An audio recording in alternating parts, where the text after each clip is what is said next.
Hello दोस्तों, welcome to my channel. This is Malik Lakhani. अगर channel पर फर्स्ट टाइम आए हो तो सब्सक्राइब जरूर कर दीजिए। बेल आइकन पर ऑल का बटन दबा दीजिए ताकि आपको मेरे सारे वीडियोस की नोटिफिकेशन मिल सके।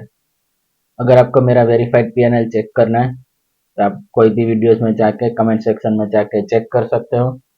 मैं अपने हर एक वीडियोस में अपने प्रीवियस मंथ का वेरीफाइड पीएनएल शेयर कर देता हूँ। आप लिंक पर क्लिक करके चेक कर सकते हो। लिंक आपको कमेंट सेक्शन में जाके मिल जाएगी। ठीक है, तो चलिए दोस्तों, अभी देखते हैं आज डेली चार्ट्स में निफ्टी ने कैसा परफॉर्म किया, क्या इंपॉर्टेंट लेवल्स हैं, आज एक्सपायरी के दिन रिटेलर्स को कैसे फंसाया गया, सब पर हम डिस्कस करने वाले हैं। तो वीडियो को एंड तक जरूर देखिए। और आपको मैं आज ये भी समझाऊंगा कि फेक ब्रेकआउट से कैसे बचें, कैसे उसका आइडेंटिफाई करें, और हमें प्राइस एक्शन को कैसे फॉलो करना चाहिए। तो हम सब पर डिस्कस करने वाले हैं। तो आज निफ्टी में हमें फ्लैट ही हमें ओपन देखने को मिला। और आज भी निफ्टी ने जो अपना 19,850 है वो लेवल को क्रॉस किया, बट उसके ऊपर सस्टेन नहीं कर पाया। जब तक निफ्टी 19,850 के ऊपर सस्टेन करना स्टार्ट नहीं करेगा, उसके ऊपर हमें एक डेली बेसिस पे एक स्ट्रॉन्ग पॉजिटिव कैंडल नहीं दिखेगी, तब तक थोड़ा हो सकता है सेलिंग प्रेशर रहे मार्केट में। बट ओवरऑल अपना ट्रेंड बिल्कुल बुलिश है, हमें इसको बुलिश की तरह ही ट्रीट करना चाहिए। बट हाँ, एक बार जब 19,850 का लेवल क्रॉस होगा, उसके बाद जो हमें रैली देखने को मिलेगी वो हो सकता है शायद ऑल टाइम हाई टच करके ही वो रुके। ठीक है, और अब यहाँ पे हम देख सकते हैं कि पिछले 5-6 दिनों से निफ्टी बिल्कुल एक रेंज में ट्रेड कर रहा है। अगर हम इस कैंडल की बात करें तो पिछले 5 दिनों से निफ्टी इस रेंज को क्रॉस नहीं कर पाया। ये जो अपनी रेंज है, ये जो कैंडल है, उस कैंडल के हाई और लो को ब्रेक नहीं कर पा रहा है। जब ये कैंडल के अंदर 5 इनसाइड कैंडल बन गई है, उसके बाद अगर इस कैंडल का हाई अगर ब्रेक होता है तो फिर हमें जो अपसाइड मूव देखने को मिलेगा वो काफी तगड़ा होगा। तो अभी हमें थोड़ा वेट करना है, हो सकता है कुछ दिनों में हमें वो लेवल भी देखने को मिल जाए। ठीक है दोस्तों, तो चलिए अभी देखते हैं हम 15 मिनट्स में कल इंट्राडे में हम कैसे प्लान कर सकते हैं, क्या इंपॉर्टेंट लेवल्स है, कहाँ पे हम ट्रेड ले सकते हैं, तो सब पर हम डिस्कस करेंगे। और अभी तक आपने मेरा चैनल लाइक नहीं किया, सॉरी मेरा वीडियो लाइक नहीं किया है, तो जल्दी से जाके लाइक कर दीजिए। और आपके लाइक से मुझे मोटिवेशन मिलता है और एक सपोर्ट भी मिलता है। बिकॉज जितनी लाइक ज़्यादा होगी उतना वीडियो ज़्यादा से ज़्यादा लोगों तक पहुंचेगा। तो मुझे आपके सपोर्ट की ज़रूरत है। मैं यहाँ पे कोई कोर्स बेचने नहीं आया हूँ, मेरा अपना खुद का बिजनेस है, वो सही चल रहा है, सब कुछ सही है। बट हाँ, थोड़ा नॉलेज मुझे मिला है तो वही बस शेयर करने आया हूँ यूट्यूब पे। ठीक है, इसीलिए मैं अपने हर एक वीडियोस में अपना पीएनएल भी शेयर करता हूँ। एंड मैं कोई कॉल टिप्स या कोर्स कुछ भी नहीं बेच रहा हूँ, बस यहाँ पे थोड़ा एजुकेट करने आया हूँ लोगों को। तो आपका सपोर्ट की ज़रूरत है, जल्दी से लाइक कर दीजिए। ठीक है, तो चलिए अभी देखते हैं 15 मिनट्स में आज हम प्लान कर सकते हैं। ठीक है, तो जैसे कि आज यहाँ से हमें फिर से एक ब्रेकआउट देखने को मिला, बट वो ब्रेकआउट सस्टेन नहीं हुआ और हमें थोड़ा फिर सेलिंग प्रेशर देखने को मिला। इसीलिए दोस्तों मैं हमेशा कहता हूँ कि एक प्राइस एक्शन बनने दीजिए और उस प्राइस एक्शन के अकॉर्डिंग ही आप ट्रेड लीजिए। अगर हम यहाँ पे 5 मिनट्स पर देखें तो यहाँ पे क्या हुआ, पहले हमें ब्रेकआउट देखने को मिला, फिर एक पुल बैक आया, बट उस पुल बैक को फिर वो ब्रेक नहीं कर पाया और वो पुल बैक फ्री पूरा दिन साइडवेज ही चला गया। ये थोड़ा हमें सेलिंग प्रेशर देखने को मिला। अगर हमें ट्रेड लेना है तो हमें क्या चाहिए, हमें कुछ ऐसा मूव चाहिए। ये ब्रेक किया, उसके बाद थोड़ा पुल बैक मिला, यहाँ पे रीटेस्ट किया, और फिर जो हमें ब्रेकआउट देखने को मिला वहां पे हमें एंट्री लेनी है। और हमेशा दोस्तों याद रखें, फेक ब्रेकआउट अगर होता है तो उसके रिवर्स में हमें हो सकता है एक मूव देखने को मिले। जैसे कि यहाँ पे भी एक बार हुआ था कि फेक ब्रेकआउट हुआ था, फिर थोड़ा साइडवेज चला गया और एक छोटा सा हमें स्कैल्पिंग के लिए एक ट्रेड मिल सकता था यहाँ पे। ठीक है, यहाँ पे भी थोड़ा ऐसा ही हुआ था। जो 19,800 का जो सो कॉल्ड फिनफ्लुएंसर सब रेजिस्टेंस बोल रहे हैं, वो ब्रेकआउट हुआ था और उसके बाद हमें फिर से सेलिंग देखने को मिला था। अगर हम थोड़ा आगे जाए, यहाँ पे भी ऐसा ही हुआ था। 850 का लेवल ब्रेकआउट हुआ था, बट उसके बाद हमें शार्प सेलिंग देखने को मिला था। तो हमें क्या करना है, अगर हमें ट्रेंड के साथ जाना है तो हमें पुल बैक के लिए वेट करना है, हमें ऐसा, या फिर यहाँ पे निफ्टी थोड़ा कंसोलिडेट करे, थोड़ा मतलब ऐसे टाइम बिताए एक ही रेंज में, और उसके बाद अगर ब्रेकआउट होता है तो हम ट्रेड ले सकते हैं। बट अगर हमें ट्रेंड के रिवर्सल के लिए प्लान करना है तो fake breakout is a good opportunity, वहाँ पे हमें कभी कभी एक अच्छा ट्रेंड मिल सकता है। अगर आप ऑप्शन बायर हो तो ये एक आपके लिए एक स्ट्रेटेजी हो सकती है। अगर यहाँ पे फेक ब्रेकआउट हुआ तो यहाँ से हमें एक छोटा सा मूव देखने को मिल सकता है।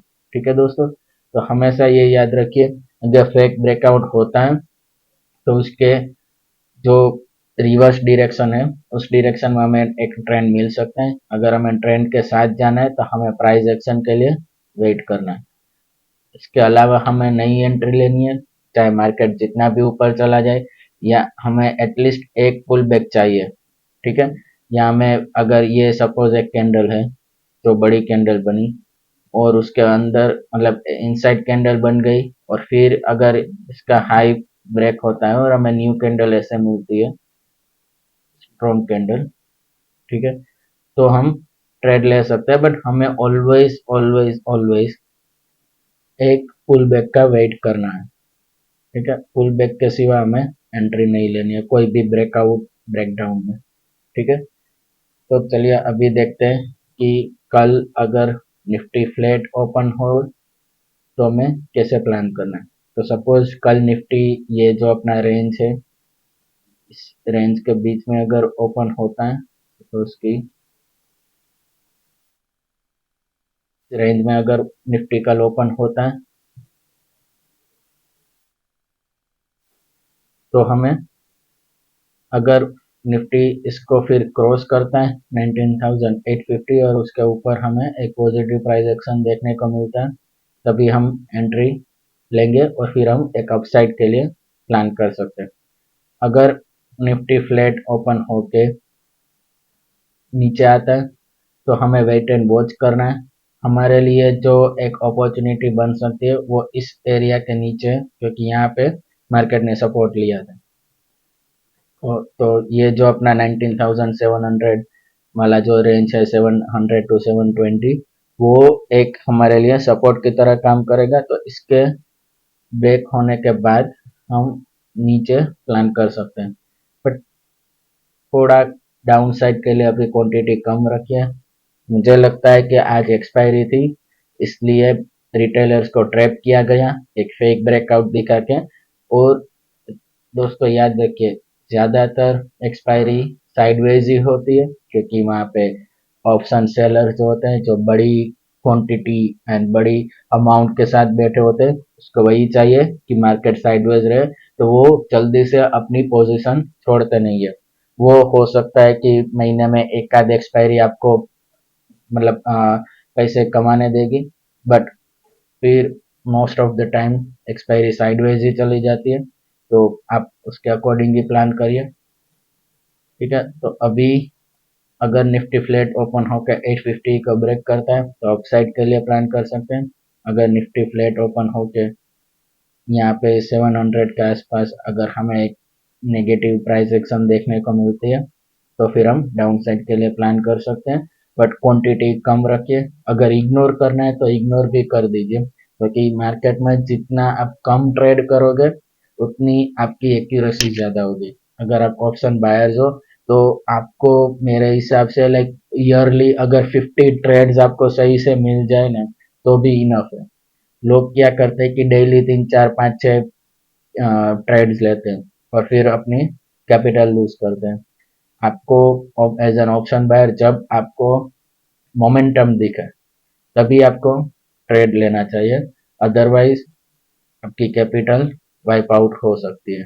ठीक है, अगर कल निफ्टी फिर से लेट से 75 पॉइंट्स प्लस अगर कुछ गैप अप ओपन हो जाता है तो हमें अपनी वही स्ट्रेटेजी फॉलो करनी है कि फर्स्ट हाफ हमें अवॉइड करना है, और उसके बाद अगर हमें कुछ प्राइस एक्शन देखने को मिलती है, अगर उस रेंज को ब्रेक करते हैं तो हम अपसाइड के लिए प्लान कर सकते हैं। बट फिर से क्वांटिटी कम होनी चाहिए, गैप अप या गैप डाउन में हमेशा क्वांटिटी कम रखनी चाहिए। एटलीस्ट गैप अप में गैप डाउन में हो सकता है कभी कभी हमें पैनिक सेलिंग देखने को मिले तो वहां पे हमें और ज्यादा ट्रेंडी मूव्स देखने को मिले, बट ऑलवेज गैप अप में आप अवॉइड ही कीजिए, वहां पे आप फंस सकते हो। तो ट्राई कीजिए कि फर्स्ट हाफ अवॉइड कीजिए, एक रेंज बनाने दीजिए, निफ्टी को डिसाइड करने दीजिए कि उसको कौन सी साइड जाना है, और फिर जिस साइड भी वो ब्रेकआउट देता है उस साइड आप प्लान कर सकते हो। ठीक है, अकॉर्डिंगली। एंड अगर कल निफ्टी गैप डाउन ओपन हो जाए 100 पॉइंट जैसा, ठीक है, तो फिर हमें यहाँ पे जो अपना 700 720 680 यहाँ पे थोड़ा हमें वॉच करना होगा, और अगर उसके नीचे निकलता है तो फिर हमें यह जो अपना 640 वाला जो लेवल है वो रिटेस्ट होते हुए देखने को मिल सकता है। ठीक है, तो अभी हमारे लिए सबसे बेस्ट क्या रहेगा कि निफ्टी फ्लैट ओपन होकर 850 को क्रॉस करें, वो हमारे लिए बेस्ट ट्रेड रहेगा। वहां पे हम अच्छी क्वांटिटी के साथ प्ले कर सकते हैं। अगर गैप अप हो जाता है कम quantity, first half avoid, and range के ब्रेकआउट पर अपसाइड के लिए प्लान कर सकते हैं। रिवर्सल के लिए मैं फिर ज़्यादा इंटरेस्टेड नहीं हूँ, क्योंकि निफ्टी अभी कई दिनों से 800 के ऊपर जा रहा है, वहां पे सस्टेन कर रहा है। आज भी निफ्टी ऑलमोस्ट 800 के ऊपर ही है। ठीक है, तो हमें रिवर्सल के लिए नहीं प्लान करना है, हमें ट्रेंड के साथ ही जाना है। अगर गैप अप ओपन होकर अपसाइड रेंज ब्रेकआउट देखने को मिलता है तो हम प्लान कर सकते हैं। ठीक है, अगर फ्लैट ओपन होकर नीचे आता है तो हमें 700 के आसपास चेक करना है। वहां पे अगर मार्केट कंसोलिडेट करने के बाद अगर ब्रेकडाउन देता है तो फिर हम थोड़ी मीडियम साइज क्वांटिटी से प्लान कर सकते हैं, क्योंकि हो सकता है तो अपना 19,640 वाला जो लेवल है वो हमें टेस्ट होते हुए देखने को मिल सकता है। अगर गैप डाउन ओपन हो जाता है तो भी हमें कम क्वांटिटी रखनी है, और 680 700 के आसपास हमें थोड़ा वेट एंड वॉच करना है। वहाँ पे अगर मार्केट कंसोलिडेट करने के बाद ब्रेक डाउन देता है तो हम डाउन साइड के लिए प्लान कर सकते हैं। ठीक है दोस्तों, तो आज हमने सभी सिनेरियोस डिस्कस कर लिए। हमने ये भी देखा है कि फेक ब्रेकआउट से हम कैसे बच सकते हैं, और अगर रिवर्सल के लिए हमें प्लान करना है तो हमारे लिए एक स्ट्रेटेजी कौन सी हो सकती है। ठीक है, तो दोस्तों अभी के लिए इतना ही, मिलते हैं कल। Happy trading, bye bye.